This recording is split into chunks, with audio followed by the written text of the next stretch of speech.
Chapter 11. The Wonderful Emerald City of Oz. Even with eyes protected by the green spectacles, Dorothy and her friends were at first dazzled by the brilliancy of the wonderful city. The streets were lined with beautiful houses all built of green marble and studded everywhere with sparkling emeralds. They walked over a pavement of the same green marble, and where the blocks were joined together were rows of emeralds, set closely and glittering in the brightness of the sun. The window panes were of green glass, even the sky above the city had a green tint, and the rays of the sun were green. There were many people, men, women, and children, walking about, and these were all dressed in green clothes and had greenish skins. They looked at Dorothy and her strangely assorted company with wondering eyes, and the children all ran away and hid behind their mothers when they saw the lion. But no one spoke to them. Many shops stood in the streets, and Dorothy saw that everything in them was green. Green candy and green popcorn were offered for sale, as well as green shoes, green hats, and green clothes of all sorts. At one place a man was selling green lemonade, and when the children bought it, Dorothy could see that they paid for it with green pennies. There seemed to be no horses nor animals of any kind. The men carried things around in little green carts, which they pushed before them. Everyone seemed happy and contented and prosperous. The guardian of the gates led them through the streets until they came to a big building exactly in the middle of the city, which was the Palace of Oz, the Great Wizard. There was a soldier before the door, dressed in a green uniform and wearing a long green beard. "Here are strangers," said the guardian of the gates to him, "and they demand to see the Great Oz." "Step inside," answered the soldier, "and I will carry your message to him." So they passed through the palace gates and were led into the big room with the green carpet and lovely green furniture set with emeralds. The soldier made them all wipe their feet upon a green mat before entering this room, and when they were seated, he said politely, "Please make yourselves comfortable while I go to the door of the throne room and tell Oz that you are here." They had to wait a long time before the soldier returned. When at last he came back, Dorothy asked, "Have you seen Oz?" "Oh, no," returned the soldier, "I've never seen him. But I spoke to him as he sat behind his screen and gave him your message. He says he will grant you an audience, if you so desire, but each one of you must enter his presence alone, and he will admit but one each day. Therefore you must remain in the palace for several days. I will have you shown to your rooms where you may rest in comfort after your journey." "Thank you," replied the girl. "That's very kind of Oz." The soldier now blew upon a green whistle, and at once a young girl dressed in a pretty green silk gown entered the room. She had lovely green hair and green eyes, and she bowed low before Dorothy as she said, "Follow me, and I will show you your room." So Dorothy said good-bye to all her friends, except Toto, and taking the dog in her arms, followed the green girl through 7 passages and up 3 flights of stairs until they came to a room at the front of the palace. It was the sweetest little room in the world, with a soft, comfortable bed that had sheets of green silk and a green velvet counterpane. There was a tiny fountain in the middle of the room that shot a spray of green perfume into the air, fall back into a beautifully carved green marble basin. Beautiful green flowers stood in the windows, and there was a shelf with a row of little green books. When Dorothy had time to open these books, she found them all full of queer green pictures that made her laugh, they were so funny. In a wardrobe were many green dresses made of silk and satin and velvet, and all of them fitted Dorothy exactly. "Make yourself perfectly at home," said the green girl, "and if you wish for anything, ring the bell. Oz will send for you tomorrow morning." She left Dorothy alone and went back to the others. These she also led to rooms, and each one of them found himself lodged in a very pleasant part of the palace. Of course, this politeness was wasted on the Scarecrow, for when he found himself alone in his room, he stood stupidly in one spot, just within the doorway, to wait until morning. It would not rest him to lie down, and he could not close his eyes, so he remained all night staring at a little spider which was weaving its web in a corner of the room, just as if it were not one of the most wonderful rooms in the world. The Tin Woodman lay down on his bed from force of habit, for he remembered when he was made of flesh, but not being able to sleep, he passed the night moving his joints up and down to make sure they kept in good working order.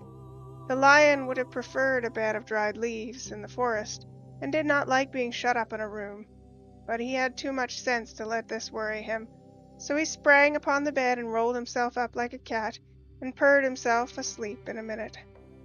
The next morning after breakfast the Green Maiden came to fetch Dorothy, and she dressed her in one of the prettiest gowns made of green brocaded satin. Dorothy put on a green silk apron and tied the green ribbon around Toto's neck, and they started for the throne room of the Great Oz. First they came to a great hall in which were many ladies and gentlemen of the court, all dressed in rich costumes. These people had nothing to do but talk to each other, but they always came to wait outside the throne room every morning, although they were never permitted to see Oz. As Dorothy entered, they looked at her curiously, and one of them whispered, "Are you really going to look upon the face of Oz the Terrible?" "Of course," answered the girl, "if he will see me." "Oh, he will see you," said the soldier who had taken her message to the wizard, "although he does not like to have people ask to see him. Indeed, at first he was angry, and said I should send you back where you came from, and then he asked me what you looked like, and when I mentioned your silver shoes he was very much interested. At last I told him about the mark upon your forehead, and he decided he would admit you into his presence." Just then a bell rang, and the green girl said to Dorothy, "That's the signal. You must go into the throne room alone." She opened the little door, and Dorothy walked boldly through, and found herself in a wonderful place. It was a big round room with a high arched roof, and the walls and ceilings and floor were covered with large emeralds set closely together. In the center of the roof was a great light, as bright as the sun, which made the emeralds sparkle in wonderful manner. But what interested Dorothy the most was the big throne of green marble that stood in the middle of the room. It was shaped like a chair, and sparkled with gems, as did everything else. In the center of the chair was an enormous head without a body to support it, or any arms or legs whatever. There was no hair upon this head, but it had eyes and a nose and mouth, and was bigger than the head of the biggest giant. As Dorothy gazed upon this in wonder and fear, the eyes turned slowly and looked at her sharply and steadily, and the mouth moved, and Dorothy heard a voice say, "I am Oz, the great and terrible. Who are you, and why do you seek me?"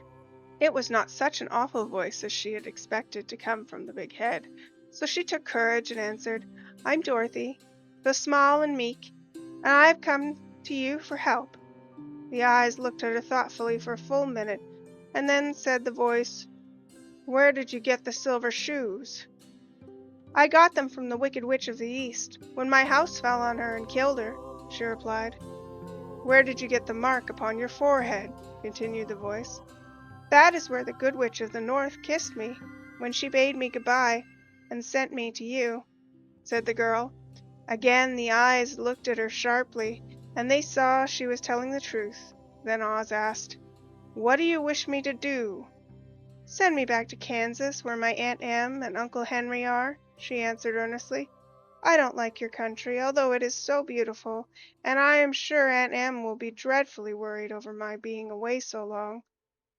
The eyes winked 3 times, and then they turned up at the ceiling and down to the floor, and rolled around so queerly that they seemed to see every part of the room, and at last they looked upon Dorothy again. "Why should I do this for you?" asked Oz. "Because you are strong and I am weak. Because you are a great wizard and I am only a helpless little girl," she answered. "But you were strong enough to kill the Wicked Witch of the East," said Oz. "That just happened," returned Dorothy simply. "I could not help it."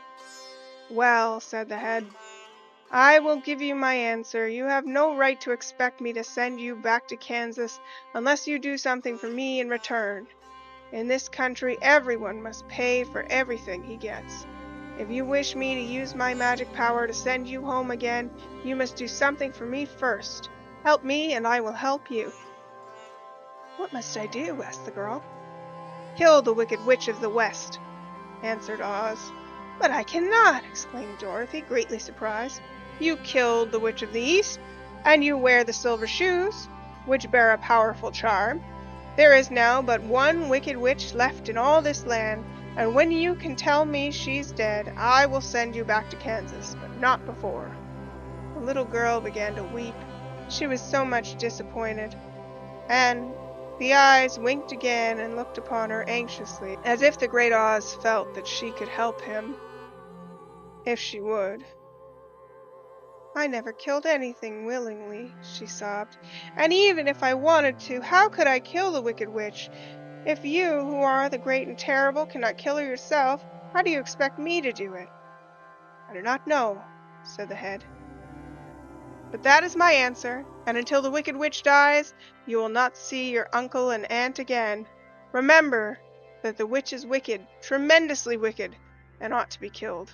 Now go, and do not ask to see me again until you have done your task." Sorrowfully, Dorothy left the throne room and went back to where the Lion and Scarecrow and the Tin Woodsman were waiting to hear what Oz had said to her. "There's no hope for me," she said sadly, "for Oz will not send me home until I have killed the Wicked Witch of the West, and that I can never do." Her friends were sorry, but could do nothing to help her, so she went to her own room and lay down on the bed and cried herself to sleep. The next morning the soldier with the green whiskers came to the Scarecrow and said, "Come with me, for Oz has sent for you." So the Scarecrow followed him and was admitted into the great throne room, where he saw, sitting in the emerald throne, a most lovely lady. She was dressed in green silk gauze, and wore upon her flowing green locks a crown of jewels. Growing from her shoulders were wings, gorgeous in color, and so light that they fluttered if the slightest breath of air reached them.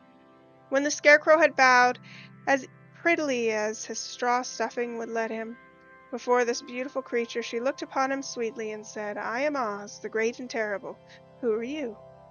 And why do you seek me?" Now the Scarecrow, who had expected to see the great head Dorothy had told him of, was much astonished, but he answered her bravely, "I am only a scarecrow stuffed with straw.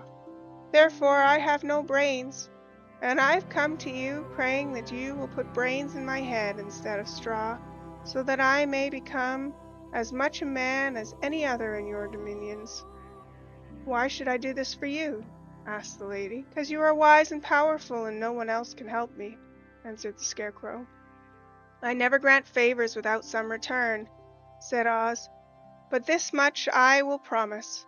If you will kill for me the Wicked Witch of the West, I will bestow upon you a great many brains, and such good brains that you will be the wisest man in all the land of Oz." "I thought you asked Dorothy to kill the witch," said the Scarecrow in surprise. "So I did. I don't care who kills her, but until she is dead I will not grant your wish. Now go, and do not seek me again until you have earned the brains you so greatly desire." The Scarecrow went sorrowfully back to his friends and told them what Oz had said, and Dorothy was surprised to find that the Great Wizard was not a head, as she had seen him, but a lovely lady. "All the same," said the Scarecrow, "she needs a heart as much as the Tin Woodsman." On the next morning the soldiers with green whiskers came to the Tin Woodsman and said, "Oz has sent for you. Follow me." So the Tin Woodsman followed him and came to the great throne room. He did not know whether he would find Oz, a lovely lady, or a head, but he hoped it would be the lovely lady, for he said to himself, "If it is the head, I am sure that I shall not be given a heart, since a head has no heart of its own, and therefore cannot feel for me. But if it is the lovely lady, I shall beg hard for a heart, for all ladies are themselves said to be kindly hearted."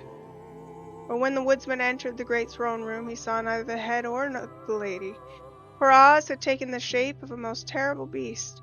It was nearly as big as an elephant, and the green throne seemed hardly strong enough to hold its weight. The beast had a head like that of a rhinoceros, only there were 5 eyes on its face. There were 5 long arms growing out of its body, and it also had 5 long, slim legs. Thick, woolly hair covered every part of it, and a more dreadful-looking monster could not be imagined. It was fortunate the Tin Woodman had no heart at the moment, for it would have beat loud and fast from terror. But being only tin, the woodsman was not at all afraid, although he was much disappointed. "I am Oz, the Great and Terrible," spake the beast, in a voice that was one great roar. "Who are you, and why do you seek me?"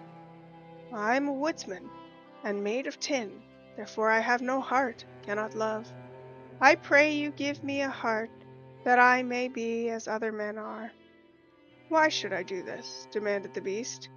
"Because I ask it, and you alone can grant my request," answered the woodsman. Oz gave a low growl at this, but said gruffly, "If you indeed desire a heart, you must earn it." "How?" asked the woodsman. "Help Dorothy to kill the Wicked Witch of the West," replied the beast.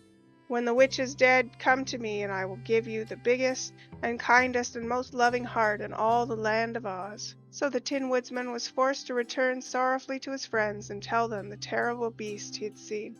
They all wondered greatly at the many forms of the great wizard take upon himself, and the Lion said, "If he is a beast, when I go see him, I shall roar my loudest and so frighten him that he will grant all I ask. And if he is the lovely lady, I shall pretend to spring upon her, and so compel her to do my bidding. And if he is the great head, he will be at my mercy, for I will roll this head all around the room until he promises to give us what we desire. So be of good cheer, my friends, for all will yet be well." The next morning the soldier with the green whiskers led the Lion to the great throne room, and bade him enter in the presence of Oz. The Lion at once passed through the door, and glancing around saw to his surprise that before the throne was a ball of fire so fierce and glowing he could scarcely bear to gaze upon it. His first thought was that Oz had by accident caught on fire and was burning up. When he tried to go nearer, the heat was so intense that it singed his whiskers, and he crept back tremblingly to a spot nearer the door. Then a low, quiet voice came from the ball of fire, and these were the words it spoke. "I am Oz, the Great and Terrible. Who are you, and why do you seek me?" The Lion answered, "I am a cowardly lion, afraid of everything. I came to you to beg that you give me courage, so that in reality I may become the King of the Beasts, as men call me." "Why should I give you courage?" demanded Oz. "Because of all the wizards, you are the greatest, and alone have the power to grant my request," answered the Lion. The ball of fire burned fiercely for a time, and then a voice said, "Bring me proof that the Wicked Witch is dead, and that moment I will give you courage. But so long as the witch lives, you must remain a coward." The Lion was angry at this speech, but could say nothing in reply, and while he stood silently gazing at the ball of fire, it became so furiously hot that he turned tail and rushed from the room. He was glad to find his friends waiting for him, and he told them of his terrible interview with the wizard. "What shall we do now?" asked Dorothy sadly. "There is only one thing we can do," returned the Lion, "and that is go to the land of the Winkies, seek out the Wicked Witch, and destroy her." "But suppose we cannot?" said the girl. "Then I shall never have courage," declared the Lion. "And I shall never have brains," added the Scarecrow. "And I shall never have a heart," spoke the Tin Woodman. "And I shall never see Aunt Em and Uncle Henry," said Dorothy, beginning to cry. "Be careful!" cried the green girl. "The tears will fall upon your green silk gown and spot it." So Dorothy dried her eyes and said, "I suppose we must try it. But I am sure I do not want to kill anyone, even to see Aunt Em again." "I will go with you, but I am too much of a coward to kill the witch," said the Lion. "I will go too," declared the Scarecrow, "but I shall not be of much help to you. I am such a fool. I haven't the heart to harm even a witch," remarked the Tin Woodman. "But if you go, I certainly shall go with you." Therefore it was decided to start upon their journey the next morning, and the woodsman sharpened his axe on a green grindstone, and had all his joints properly oiled. The Scarecrow stuffed himself with fresh straw, and Dorothy put new paint on his eyes, that he might see better. The green girl who was very kind to them, filled Dorothy's basket with good things to eat, and fastened a little bell around Toto's neck with a green ribbon. They went to bed quite early and slept soundly until daylight, and when they were awakened by the crowing of a green cock that lived in the back yard of the palace, and the cackling of a hen that had laid a green egg.